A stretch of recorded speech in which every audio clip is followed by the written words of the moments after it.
Boa noite, em primeiro lugar, aos colegas da bancada aí que vamos fazer o nosso Business Talk, uma conversa de negócios, ao Igor, a Grace, ao professor Humberto, e também está entre nós, que vai continuar nos próximos debates, o professor Diego. Olá, boa noite. Boa noite, Diego. Vamos, então, começar, vou fazer uma prévia apresentação do tema que nós vamos apresentar hoje, que é, nessa pandemia, como cuidar dos nossos negócios e também sobre as nossas finanças, né? Como cuidar das finanças. Essa conversa sobre negócios, sobre sistema, ela vai ser conduzida por nós aqui. Eu me apresentando, vou passar para os colegas que vão fazer o debate também se apresentarem, né? Então, meu nome é Odécio Dirceu Drazi, que sou diretor proprietário do Grupo Ideal e também com formação nessa área, em administração de empresas, em ciências contábeis e também como economista.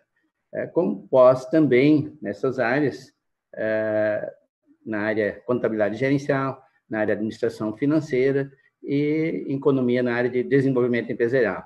E com algum cabelo branco, com 37 anos de experiência, então nós vamos hoje debater um pouco daquilo que nós aprendemos até agora e com os telespectadores que, na medida do possível, a gente quer transmitir no debate algo de útil e, se for possível, também nós atendermos neste momento, ou então perguntas via chat que eles podem fazer, que nós vamos também ficar de repassar isso para eles depois. Então, também eu passo aí para o Igor fazer a sua apresentação prévia, né, para saber com quem que pode contar, assim como depois ele passa para a Grace e para o professor Humberto. O Diego fica para a próxima, porque ele hoje está assistindo e vai fazer parte do nosso time aí. Obrigado por ter vindo aí, Diego. E passo para o Igor para poder fazer a apresentação dele. Certo. Boa noite a todos. Eu sou o Igor, eu estou cursando Ciências Contábeis, tenho formação básica em empreendedorismo, eu tenho 5 anos de experiência na área fiscal da contabilidade, estou estudando a fundo a tributação dos impostos, né? E passo a palavra para a Grace se apresentar também. Boa noite, pessoal. Eu sou a Grace, eu sou formada em contabilidade, com especialização em controladoria. Eu atuo há mais ou menos há 12 anos na parte da contabilidade, administrativa e financeira. Meu nome é Humberto, tenho formação em contabilidade, estou concluindo uma formação em economia, tenho também uma especialização em gestão empresarial e atuo há praticamente 15 anos aí na área financeira diretamente. Trabalhei também na área pública e agora diretamente na área privada. Então, vou tentar estar contribuindo um pouquinho da bagagem aí, especificamente nessa área com vocês. Muito obrigado e também quero reforçar aqui o agradecimento por colegas estarem presentes nessa sala, podemos fazer essa conversa sobre negócios, e também aos nossos telespectadores que estão nos assistindo por aqui e também pelo Facebook, né? Então, vamos começar a discutir, falar sobre os temas propostos, como cuidar dos nossos negócios e das finanças em tempo de pandemia. Eu vou começar a falar um pouco sobre os fatores determinantes para o sucesso do nosso negócio. Ele não é exclusivamente para a pandemia, mas na pandemia nós vamos colocar algumas prioridades, nós temos que fazer algumas escolhas. Então, nesse contexto, serve para todos nós que somos como pessoas, como profissionais que queremos ser, como para quem quer abrir um negócio, como para quem já tem um negócio e quer torná-lo mais eficiente, ou hoje a palavra mais correta nesse período seria mais eficaz. Depois eu vou falar um pouquinho sobre a diferença entre eficiência e eficácia. Mas, nesse contexto, então, nós temos 3 fatores principais que são as pedras fundamentais de quem conduz ou quem é a linha de frente das atividades, dos negócios, das empresas. Então, os fatores são nosso perfil comportamental, que pode ser ajustado conforme as necessidades, muitas vezes já vem pela vivência nossa, mas ele pode ter alguns ajustes no decorrer do nosso período, da nossa trajetória, a parte comportamental, a parte da nossa competência e a parte mais importante que a nossa comunidade, a nossa inserção coletiva, que não adianta nós termos o comportamento adequado, nós termos uma competência adequada e ninguém ficar sabendo disso. Então, nós temos que nos inserir na comunidade e sermos necessários. A comunidade tem que saber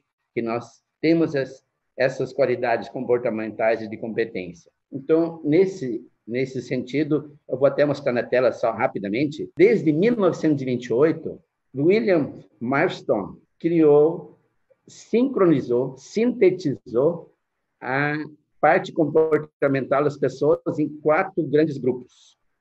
Na parte de cima, o apelido de todo esse contexto é DISC, as iniciais das palavras dominância, influência, cautela e estabilidade. Stability em inglês é S. Então, esse contexto de 4 grupos, na parte de cima, da dominância e influência, nós temos pessoas ou profissionais mais voltados a extrovertidos. E na parte de baixo, nós temos pessoas mais introvertidas, ou seja, de maior precisão, de maior cautela, de maior eficiência. Eficiência quer dizer fazer certo as coisas, enquanto que eficácia, na parte de cima, fazer as coisas certas, que é o que nós precisamos desse momento, né? Então, a parte de baixo é eficiência, é cautela, é mais introvertido. No C e no S nós temos alguém que é muito necessário para dar liga na equipe de trabalho, na segurança, na lealdade, na obediência às normas, na colaboração. Então, esses 2, o CS, vamos deixar para um próximo passo, ou então para empresas de recursos humanos, que nem aqui em Santa Cruz, a gente no RH Cidade aplica isso aqui, e a origem dessa classificação é em sincronia de mais de 20 índices de avaliação, que, conforme essa avaliação, normalmente as pessoas têm uma dominância, um domínio entre 2 dessas, né? Então, nós vamos falar sobre 2 dessas hoje, que são bastante importantes para nesse tempo, ou então se são similares, são características que estão presentes em 70%, 80% de que tem uma empresa, que quer montar uma empresa. Então, nesse sentido, vamos na parte comportamental colocar o D e o I, que é a parte do extrovertido.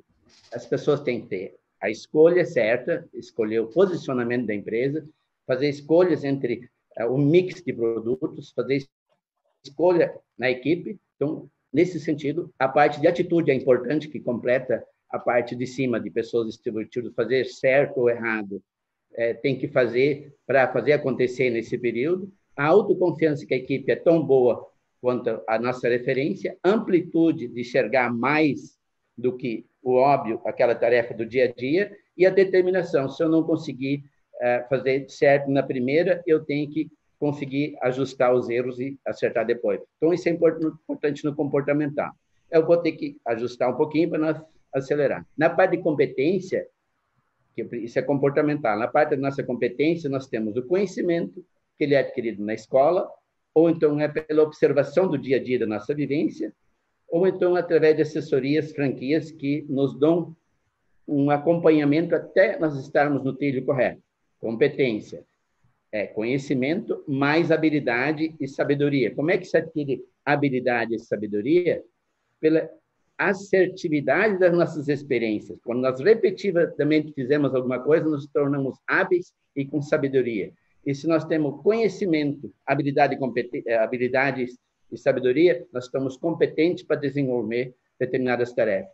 Então, se nós temos um contexto de ataque, que é o nosso comportamento, as características que nós colocamos aqui é de ataque, não que o meio-campo, a defesa, o goleiro não seja importante, mas nesse momento, e características similares e importantes para quem quer tomar uma linha diferente, são essas: escolha, atitude, autoconfiança e amplitude de determinação do comportamento, e competência e habilidade necessária. Isso, a parte de competência comportamental é o suficiente? Não. Como coloquei no início, isso tem que ser inserido no coletivo, em nossa comunidade. Como se faz isso? Sintonizando, pescando na lagoa certa, com a isca certa e com o peixe. Então, nós temos que levar à comunidade o que nós podemos, o que nós somos úteis. E enxergar também um ganha-ganha. Ganha, 3 ganhas. Então, em outras palavras, nós fazemos um bom negócio com o cliente. Esse negócio, esse serviço que nós levamos para o cliente, esse produto que nós levamos para o cliente, ele tem que ser útil para a comunidade, para o nosso cliente e bem. Tem que ser sustentável. E para ser sustentável, vamos pegar um exemplo de uma fábrica de tintas, quando ela vende bastante tintas para o comércio de material de construção, não é o suficiente. Na realidade, só se consolida essa empresa quando o cliente consumia tinta lá na loja de material de construção e precisar repor, porque senão aquele grande negócio que eu fiz uma vez vai dar em nada. Então, a sequência é o ganha, ganha, ganha. Só funciona a sustentabilidade quando o escritório fizer um bom serviço para o cliente, que ele seja útil e que o cliente dele consiga ver isso com alguma transformação, uma agilidade, algo a mais que está sendo levado para o cliente. Isso, e também, no contexto, tem que ser levado em consideração os cenários futuros, para nós não apostarmos e posicionarmos nossa empresa em produtos em decadência ou, nesse momento agora, em produtos que não giram. Então, nós temos que apostar agora em coisas de marcas consolidadas, em giro rápido, para nós termos, vamos dizer assim, a capacidade financeira de levar nosso negócio hoje e amanhã e sempre, e termos um time vencedor, termos estrutura vencedora.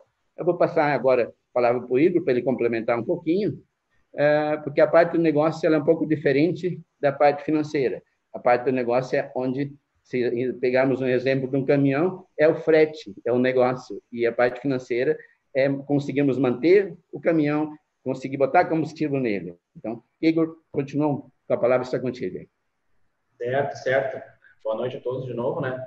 Vou pegar um ponto muito importante das atitudes comportamentais da empresa com relação ao empreendedor. Normalmente as pessoas não diferenciam o empreendedor do empresário, acham que é a mesma pessoa, mas o empreendedor dentro de uma empresa é o funcionário, pode ser. Ele pode ter as atitudes, ele pode tomar frente em resultados, para ter resultados melhores na empresa, conhecer, adequar, ir atrás de novos recursos e por diante. Em momentos de crise, nesse baixo fluxo de caixa, é imprescindível a entrada de novos recursos para garantir a saúde financeira das empresas. Um dos produtos, por exemplo, ou adequações, seria começar com as vendas online, oferecer produtos em e-commerce, oferecer produtos em Instagram, em redes sociais, fazer a maior divulgação dos produtos, negociar as despesas também. Negocia a despesa com o fornecedor, tenta abrir um longo prazo, tenta capturar recursos com menor valor para maior venda, para maior quantidade de vendas. Procure promoções, liquidações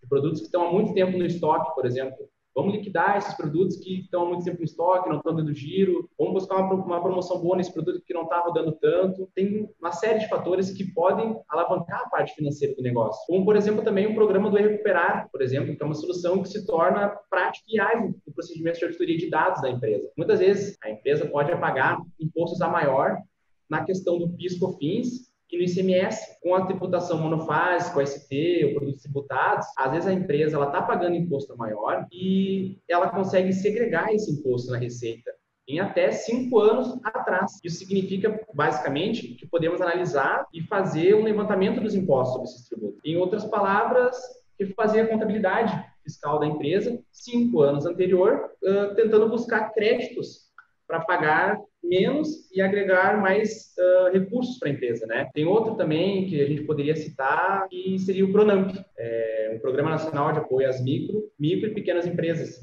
microempresas e empresas de pequeno porte. É um programa do governo destinado ao desenvolvimento de empresas. Acredito, tem muita gente com dúvidas sobre esse PRONAMP. O senhor Décio tem as nossas respostas aí, né? Que é as perguntas principais. Quem tem o direito, qual o valor e quais as condições para adquirir, né, esses recursos do governo. O senhor Décio poderia explicar para nós mais um pouco sobre isso? Mais devagar, né? Mas perguntou tudo de vez, né? Igor, quem tem direito?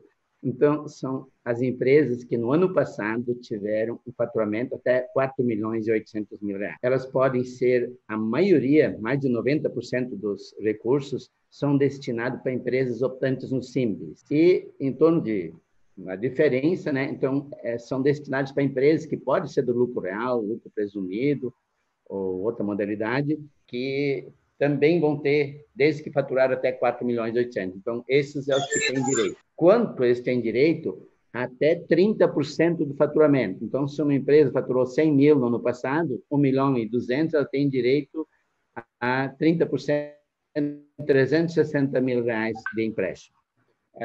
Quais as condições? Até 36 meses, com 8 meses de carência. Qual o juro? Selic mais 1,25. Só vamos colocar uma pequena observação aqui. É muito bem, muito bonito, juro muito barato. Quem tem que pegar esse dinheiro, quem conseguir, porque realmente ele é acessível e tem condições de colocar, né, para suprir o nosso caixa, para suprir o nosso capital de giro, para investir na empresa, porque ele é viável e a gente tem como ter recursos, ter ganhos em cima. Diferente de que muitos empréstimos aí com juros muito altos não viabiliza, mas esse sim. A Caixa Econômica Federal já abriu para fazer cadastro no site dela. Mas não é bem fácil assim, porque nós temos, assim, muito pouco atrativo para os bancos fazerem essas operações. Em virtude deles gastarem, comprarem o dinheiro mais caro do que custa para eles, do que eles vão vendê-lo. Eles têm garantia, sim, do Banco Central, vai garantir 85% do valor da carteira, mas eles vão receber em 3 anos e vão ter que fazer um aporte de capital deles, que, em parte, também vai sair da redução das exigências do retorno para o Banco Central, aquela garantia que eles têm que dar. Então, tem todo um contexto que pode funcionar e quem o banco confia que vai se tornar um cliente, a atividade vai ser viável. Então, essa negociação que tem que ser feita com o banco e o banco pode ou não conceder esses empréstimos. Obrigado pela oportunidade. Passamos adiante para a Grace. Não sei se o Igor quer falar mais alguma coisa. Eu acho que eu posso dar andamento, então, seu Décio. A pandemia, ela, sem dúvida, ela trouxe diversas reflexões e diversos reflexos, né? E as empresas, elas ficaram expostas tanto a riscos operacionais como estratégias. E um exemplo evidente disso, que foi logo no início da pandemia, né, foi a queda no fluxo de seus clientes e, consequentemente, no faturamento da empresa, né? E quando a gente fala no quesito finanças, existem diversos instrumentos que a gente pode utilizar, né, que eles podem ser implementados e até melhorados, né? Um ponto muito importante, né, seria a questão do fluxo de caixa. Ele é essencial, ele é um instrumento financeiro onde a gente visualiza todas as nossas entradas e todas as nossas saídas, né? Ou seja, tudo que você recebe e tudo que você tem a pagar, né? Além disso, o fluxo de caixa ele é o raio-x da nossa situação financeira. É importante a gente fazer uma análise de como o fluxo de caixa ele está hoje, como ele estava na semana passada, né? E como possivelmente ele vai se comportar na semana que vem, né? E tendo esse controle de fluxo de caixa, ele nos auxilia a ter algumas surpresas futuras, mas para que isso não ocorra, a gente tem que anotar tudo muito direitinho, registrar tudo muito detalhadamente, né?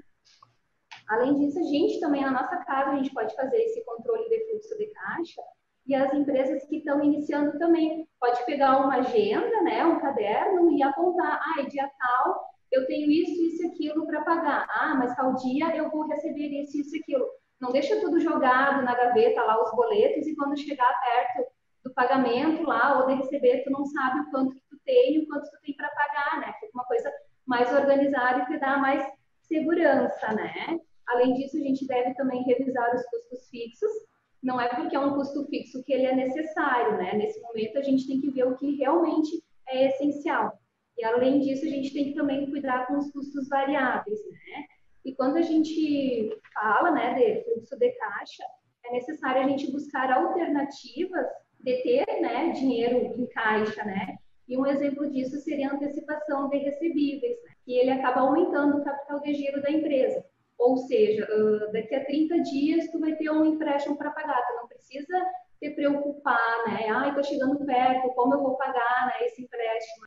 Tu faz a antecipação de recebíveis, tu ganha, né? Tu recebe o dinheiro à vista e tu tem mais tempo, né, de planejar o teu negócio, né? Teu fluxo de caixa ele fica positivo, né? E nós estamos todos na mesma situação, né? Eu acho que eu posso brincar um pouquinho e dizer que a gente está mais ou menos no mesmo barco, né? Então, a gente tem que correr atrás de alternativas, né? A gente tem que trocar ideias, né? A gente tem que ter uma assessoria de excelência junto conosco nesse momento, né? E eu acho que eu posso passar para o professor André, né? Para ele complementar um pouquinho de como acontece isso na prática, no dia a dia, né, professor? Bem, Grace, eu acho que dá para mim dar sequência, sim, até a nossa ideia da parte de finanças é começar com o fluxo de caixa, porque eu acredito que atualmente e nessa época de crise que nós estamos vivendo, o impacto direto e mais dolorido para a empresa está sendo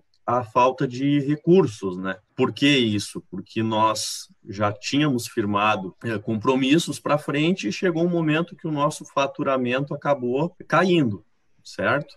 Então, muitas empresas que já fazem essa gestão de fluxo de caixa acabaram sentindo também.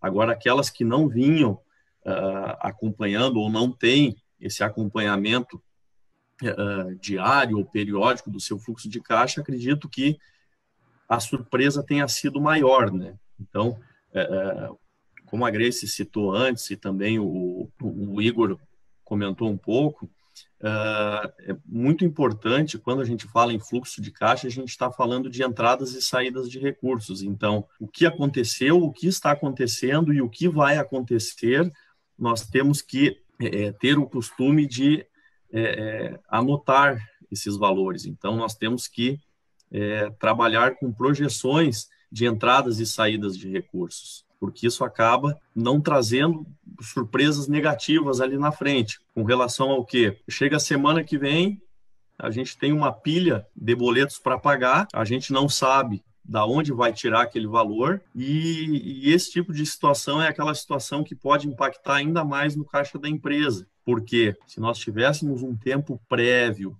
de planejar aonde buscar esse recurso que está faltando, a gente conseguiria reduzir o chamado custo financeiro, por consequência, melhorar o resultado da empresa, né? Uma coisa importante que nós temos que deixar bem claro, para a gente começar a falar de finanças, né? O lucro da empresa, o resultado que a empresa tem, é diferente do resultado apresentado no seu fluxo de caixa. Ou seja, tem um aspecto bem técnico, né, do pessoal da área de contabilidade, de gestão, que é a competência, certo? O regime de competência, que aí a empresa vai verificar se ela teve lucro ou prejuízo, né? E o seu resultado financeiro, que aí são as equivalências lá de entradas e saídas de caixa, né? E é desse fluxo de caixa que a gente vai explanar e abordar um pouquinho, né? E depois, com os próximos encontros, com mais detalhes específicos com relação à aplicação, captação de recursos, enfim, né? Juntamente aí com o professor Diego, a gente vai estar trabalhando esses assuntos, mas essa questão do fluxo de caixa, então, mesmo que nós não tenhamos um balanço, um fluxo de caixa, um demonstrativo de resultado mensal para efetuar esse gerenciamento dessas informações, tem algumas contas ou algumas coisas que nós devemos tomar hábito de controlar na empresa para que essas surpresas não aconteçam, não ocorram, como, por exemplo, o dinheiro que eu tenho em caixa. Então, o controle do caixa da empresa, nós temos que efetuar diariamente, o controle do nosso contas a receber, das nossas vendas a prazo, o controle dos nossos estoques. Então, quanto nós temos imobilizado em estoque, mobilizado talvez não seria um termo correto, mas aplicado em estoque, porque como o Igor comentaste antes, mercadorias paradas há muito tempo no nosso estoque é dinheiro perdido, certo? Até dependendo do ramo de negócio, a gente talvez nem consiga comercializar mais esse tipo de mercadoria. E aí eu entro também numa questão, porque depende do ramo, depende do negócio, depende do tipo de empresa. Mas eu vou tentar falar aqui de uma maneira geral, praticamente que serve para todo tipo de empresa, né? Então, todos esses valores que a gente tem em estoque, as vendas a prazo, ou seja, as vendas a prazo nada mais é do que um empréstimo que a gente faz para os nossos clientes, porque a gente entrega uma mercadoria para ele e ele vai nos pagar lá na frente, daqui 30, 60, 90 dias, enfim, e o dinheiro que nós temos em caixa. Então, todos esses valores a gente investe, a gente aplica na nossa empresa, no ativo da organização. E se a gente coloca esses valores no contas a receber, no estoque, a gente tem que pensar da onde que vai tirar. Ou seja, um aumento de valores nesses grupos, nesses grandes grupos chamados contabilmente de contas, né? A gente tem que saber da onde que vai tirar esses valores. Então, quem financia a empresa? Aí lá no passivo, tá? Isso são termos bem técnicos contábeis, que se alguém não estiver entendendo, pode participar aqui, isso é um bate-papo mesmo, tá? Para a gente trocar experiências aqui, trocar informações. Então, se eu aumento aquelas contas lá do meu ativo, do contas a receber do estoque, eu tenho que saber que eu tenho que tirar esse dinheiro de algum lugar. Porque se eu estou vendendo a prazo, eu estou emprestando dinheiro para o meu cliente. Nada mais é do que um empréstimo. Eu vou tentar colocar com exemplos assim para enxergar desse ponto de vista, porque às vezes isso acaba ficando obscuro, porque o pequeno empresário principalmente, ele tem uma série de preocupações. Então, o empresário, a gente pode dizer que ele é quase que um super-herói, principalmente nesses tempos de crise, nos tempos de hoje, né? Que ele tem uma série de preocupações e muitos negócios ainda, essa gestão, essa experiência vem do berço. Então, talvez um aporte técnico, um auxílio, possa ajudar a passar por esses problemas, né, de forma mais tranquila. Então, se eu aumento meu estoque, eu tenho que saber de onde que eu vou tirar esse dinheiro. Então, ou a empresa tem o dinheiro, porque quem financia a empresa, né, é o dinheiro do empresário ou é o dinheiro de terceiros, né? E esse dinheiro de terceiros é quem?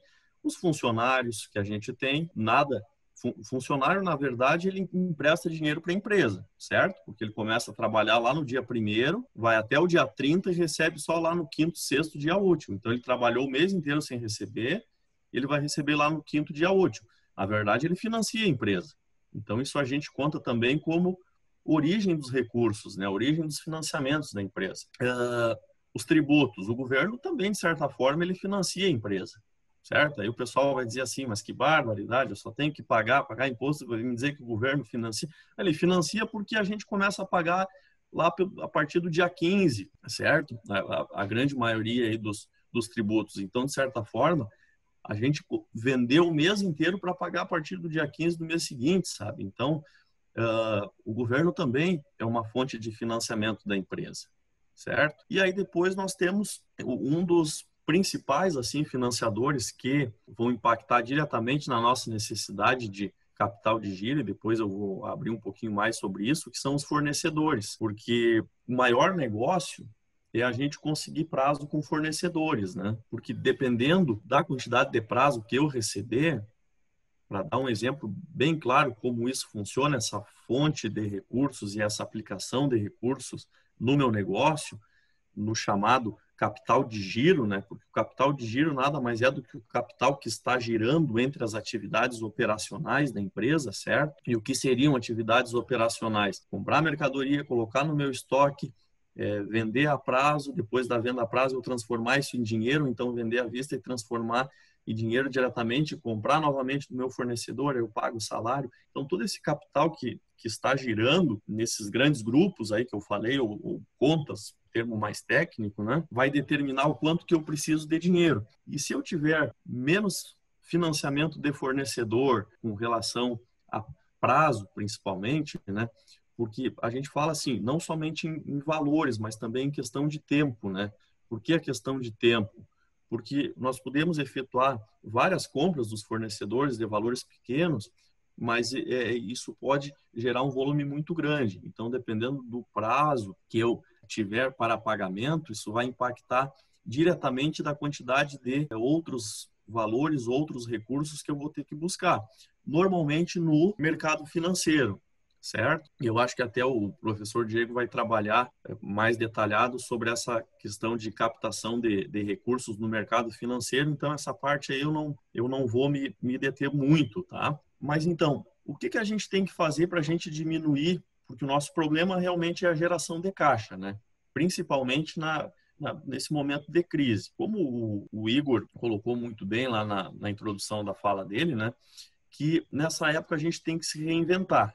Tá? E como eu estou falando aqui para o lado financeiro, eu vou sempre puxar a brasa aqui para o meu assado, né? Se reinventar como? A gente tem que fazer dinheiro. A gente não pode abrir as portas para vender, para o nosso negócio funcionar. Então, vendas pela internet foi uma possibilidade que surgiu e muitas empresas aderiram e depois se ampliou, né? Foi uma medida que os governos adotaram também, né? Porque a crise não é só da empresa, a crise é de uma rede, de uma cadeia muito grande. Quem sofre é a empresa, quem sofre é o município, é o estado, é a União, certo? Então, essa crise é grande. Então, o que vamos fazer? Não, vamos vender pela internet. Depois se ampliou, não, vamos drive-thru, né? Então, vende, o cara vai lá, busca na loja, não tem aquele contato, foi uma questão. Mas por que isso? Porque a gente tem que fazer entrar recurso na empresa de alguma forma. Então, essas vendas têm que acontecer. Então, além uma forma de aumentar as vendas, só que a gente tem que tomar cuidado também, né? Porque vender à vista, ok. Só que hoje em dia é muito difícil a gente pegar e conseguir vender à vista, né? Então, a gente tem que se inventar. E às vezes aí que a gente acaba dando um passo maior que as pernas, né? Com relação às vendas a prazo. Porque o que acontece com as vendas a prazo? Eu compro do meu fornecedor para pagar daqui 30 dias. Só que aí eu quero vender, porque eu olho para o vizinho, ele está vendendo lá o mesmo produto em 10 vezes e ainda sem juros, para receber daqui 10 vezes. Então, como que eu vou fazer isso?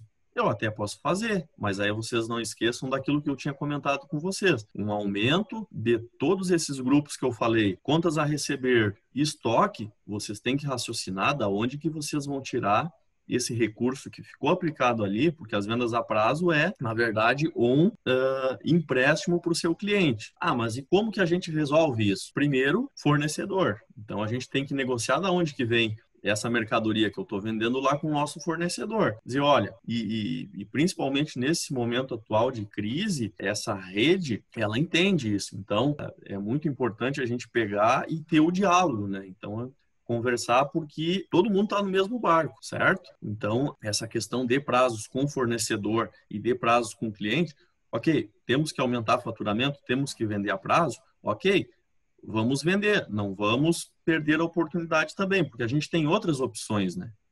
Porque aí depois, com relação às fontes de financiamento, se eu não conseguir prazo com o meu fornecedor, a gente tem outras opções também. Ou a gente tem o nosso estoque, aí a gente tem que fazer uma análise de estoque daqueles produtos que eu tenho que estão lá parados.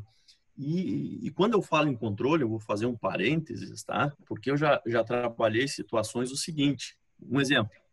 Vamos dar uma olhada aqui no seu contas a receber, na sua carteira de clientes aqui. Quanto que vocês têm na rua hoje? Ah, aí o cara começou a abrir gaveta, começou a procurar, dizer, tá, mas isso a gente não tem uma planilha simples ali de Excel, uma anotação, um total. Olha, acontece e muito, tá? Então a gente não sabe quanto dinheiro tem na rua. Estoque, a mesma coisa. A gente não sabe quanto que tem de mercadoria em estoque. Você pergunta, para assim, vamos tirar esse final de semana e vamos contar tudo que a gente tem lá no nosso estoque. E contar que eu digo, aqui tem uma coisa importante, que quando a gente começa a falar em contar estoque, eu não estou falando de quantidade, de 1, 2, 3 unidades de produto. A gente tem que linkar com o total disso em valores, certo? Às vezes nós temos pequenas quantidades de produtos que, em volume de dinheiro, representa muita coisa. E isso parado é dinheiro que eu poderia estar usando para outra coisa, para comprar novos produtos, para pagar contas em atraso e uma série de outras coisas que estão mais urgentes do que essa mercadoria parada lá. E olha, acontece bastante, tá? Se tem algum empresário que não pratica isso, faça esse exercício, tá? Vou pegar lá e vou contar o meu estoque para ver quanto de dinheiro que eu tenho parado. Não estou falando nem unidades de mercadoria, mas de dinheiro parado em estoque, certo? Então, tudo bem. A gente já viu lá que a gente tem o nosso caixa, né? O nosso contas a receber, e a gente já viu o nosso estoque. Então, lá do outro lado, a gente viu o fornecedor também, a questão de prazos, né, para pagamento. Aí a gente entra na parte ali dos empréstimos e financiamentos, porque lá e aí sim, né, tem a parte dos tributos, tá, e dos salários. Então, o que a gente está vivendo, a gente está constantemente vendo notícias e pressão por parte do governo, tá, em cima do governo, para que ele auxilie ou preste alguma forma de gerar gerar caixa ou aliviar a pressão do caixa das empresas. De que forma? Então, jogando o pagamento dos tributos para frente, certo? Então, a empresa aqui tem condições e tem essa opção, é uma forma de aliviar a pressão do caixa. Porque tem muito empresário que é o seguinte, tá? E aqui falando um pouco dessa questão de não, eu não vou fazer isso, eu não vou jogar para frente, eu não vou... Às vezes tem até vergonha, sabe, de pegar e fazer um empréstimo, um financiamento. Porque não, porque eu sempre... a empresa é familiar, é do meu pai, o meu pai nunca trabalhou assim, só que os tempos mudam, as coisas mudam, o mercado que a gente atua muda, sabe? Então, nós tínhamos uma empresa atuando, agora nós temos duas. Então, essa concorrência, automaticamente, um aumento de vendas a prazo, parcelado, enfim, essa necessidade, né, disso acontecer, porque a gente tem que competir com esse tipo de mercado que ocorre hoje. Então, faz com que nós temos que nos adaptar e, às vezes, até alavancar financeiramente. O que é isso? É buscar dinheiro para a gente manter, para a gente girar o nosso negócio, certo? E também a gente tem vezes que tem que saber dar um passo para trás. Como assim? Porque nós estamos falando hoje da parte do fluxo de caixa, que é a parte do circulante ali operacional da empresa. Mas a gente tem também aquilo que não circula nessa parte, mas pode se transformar em geração de caixa para a nossa empresa. Como, por exemplo, eu tenho uma máquina que eu utilizava quando nós vendíamos muito, certo? Só que agora a gente diminuiu, a gente tem que saber dar um passo para trás também e nos desmobilizar. Então, a gente não pode só pensar em avançar, mas desmobilizar também, tá? Então, eu acho que, para a gente pensar um pouco o nosso tempo, eu acho que já está se encerrando, tá? Eu acho que semana que vem a gente pode começar, então, diretamente com essa parte de fontes de financiamento, de captação de recursos e abordar como que a gente gera caixa nesse momento que não estamos realizando vendas. Porque nós temos que focar aí na carteira de clientes daquelas contas que nós temos para receber. Aí nós vamos ter uma série lá de opções. Nós temos desconto de títulos, nós temos vendas a prazo com cheques recebidos, com antecipação de recebíveis de cartão. Então, uma série de formas aí que a gente consiga antecipar esses recursos, né, e gerar caixa para atender as demandas aí mais urgentes nesse momento, né, de pressão, de sufocamento do caixa. Seu Modesto, por hoje era isso. Perfeito, muito obrigado ao professor Humberto, que esclareceu com bastante detalhes as possibilidades de a gente ter um fluxo de caixa mais adequado, né, ao Igor, a Grace e principalmente aos nossos telespectadores. Muito obrigado pela presença, por nos escutarem, e nós vamos melhorando a cada dia, fazer com que as nossas empresas cresçam, conquistam e aconteçam. E nós somos parceiros de cada um de vocês. Muito obrigado. Tchau, tchau.